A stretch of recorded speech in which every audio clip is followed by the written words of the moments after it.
Assalamualaikum warahmatullahi wabarakatuh. Nama saya Danu Fabian, NIM 2018-320-140. Saya ingin menjelaskan tentang akuntansi suku. Daftar isi: 1. Pengertian suku. 2. Karakteristik suku. 3. Pihak-pihak yang terlibat dalam penerbitan suku. 4. Jenis-jenis suku. 5. Perbedaan suku dan obligasi. 1. Pengertian suku. Sukuk berasal dari akar kata sak dalam bahasa Arab adalah obligasi syariah atau sertifikat syariah, investasi atau obligasi menggunakan prinsip syariah, surat berharga syariah. Biasanya berbentuk sertifikat investasi yang operasionalnya sesuai dengan syariat Islam. Sukuk merupakan bentuk lain dari obligasi syariah. Salahuddin 2011. Menurut Accounting and Auditing Organization for Islamic Financial Institution, sukuk didefinisikan sebagai sertifikat dari suatu nilai yang dipresentasikan setelah menutup pendaftaran, bukti terima nilai sertifikat, dan menggunakannya sesuai rencana.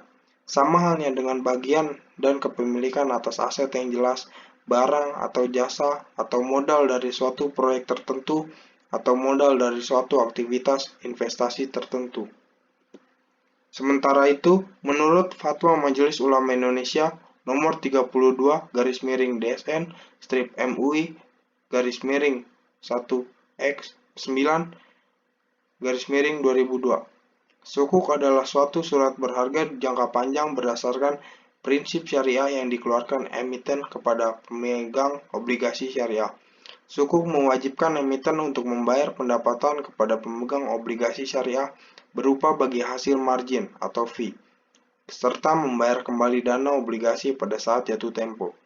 Sukuk pada prinsipnya mirip dengan obligasi konvensional, dengan perbedaan pokok antara lain berupa penggunaan konsep imbalan dan bagi hasil sebagai pengganti bunga, adanya suatu transaksi pendukung berupa sejumlah tertentu aset yang menjadi dasar penerbitan sukuk, dan adanya akad atau perjanjian antara para pihak yang disusun berdasarkan prinsip-prinsip bagi syariah. Selain itu, sukuk juga harus distruktur secara syariah agar instrumen keuangan ini aman dan terbebas dari riba, gharar, dan maisir. 2. Karakteristik sukuk. 1. Merupakan bukti kepemilikan suatu aset berwujud atau hak manfaat (beneficial title).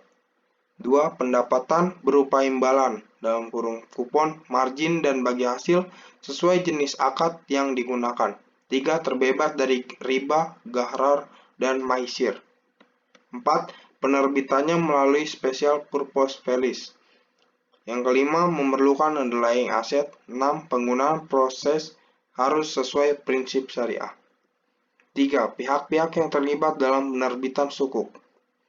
Yang pertama ada obligor, adalah pihak yang bertanggung jawab atas pembayaran imbalan dan nilai nominal sukuk yang diterbitkan sampai dengan jatuh tempo. Dalam hal sovereign sukuk, obligornya adalah pemerintah.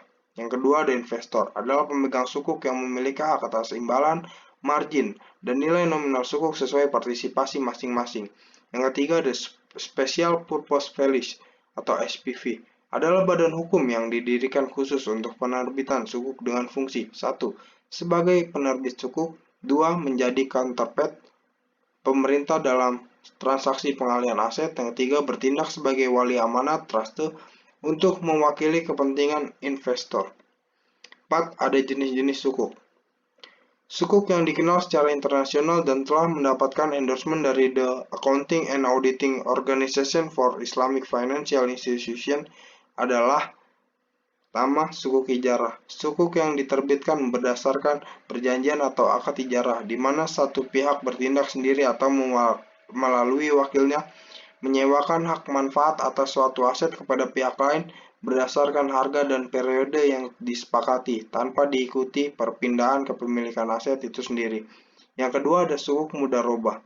Sukuk yang diterbitkan berdasarkan perjanjian atau akad mudharabah, di mana satu pihak menyediakan modal rob al-mal (sohibul mal) dan pihak lain menyediakan tenaga dan keahlian (mudharib). 3. Ada sukuk musyarakah. Sukuk yang diterbitkan berdasarkan perjanjian atau akad musyarakah, di mana dua pihak atau lebih bekerjasama menggabungkan modal untuk membangun proyek baru, mengembangkan proyek yang sudah ada, atau membiayai kegiatan usaha. Yang keempat adalah sukuk istimna. Sukuk yang diterbitkan berdasarkan perjanjian atau akad istimna, di mana para pihak menyepakati jual beli dalam rangka pembiayaan suatu proyek atau barang. Yang kelima, perbedaan sukuk dan obligasi. Departemen Keuangan tahun 2010 mengemukakan perbedaan obligasi dan sukuk sebagai berikut. Yang pertama, dari perbedaan penerbit. Sukuk, pemerintah dan koperasi, obligasi sama pemerintah dan koperasi. Sifat instrumen. Pada sukuk, sertifikat kepemilikan atau penyertaan aset. Pada obligasi, instrumen pengakuan hutang.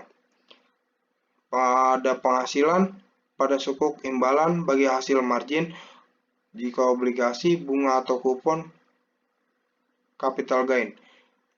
Jangka waktu, sukuk pendek menengah, obligasi menengah sampai panjang. Underlying asset, sukuk perlu, obligasi tidak perlu. Pihak yang terkait, sukuk obligor, SPV, investor, trusted. Obligasi, obligor, _issuer, atau investor. Price, sukuk market price, obligasi juga market price. Investor, sukuk Islami konvensional, obligasi konvensional. Pembayaran pokok, sukuk bulat atau amortisasi, obligasi sama bulat atau amortisasi. Penggunaan hasil penerbitan, sukuk harus sesuai syariah, sedangkan obligasi bebas.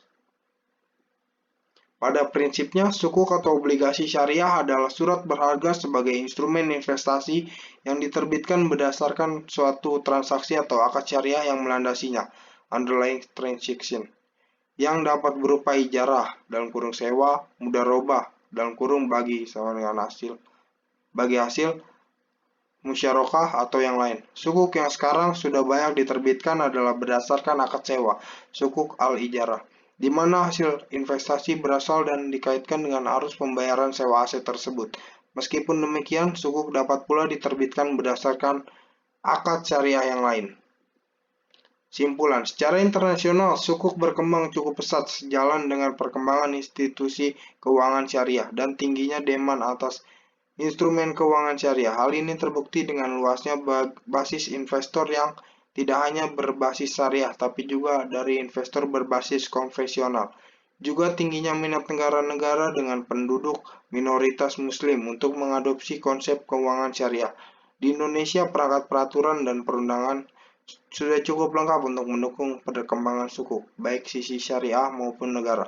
Untuk pengembangan sukuk lebih lanjut di Indonesia, memang diperlukan inisiasi negara untuk melahirkan instrumen sukuk sebagai sumber pembiayaan pembangunan, mengedukasi masyarakat bahwa sukuk merupakan investasi yang aman dan cukup menguntungkan, mendorong perusahaan-perusahaan besar BUMN dan swasta untuk menerbitkan sukuk sebagai sumber-sumber pendanaan jangka panjang.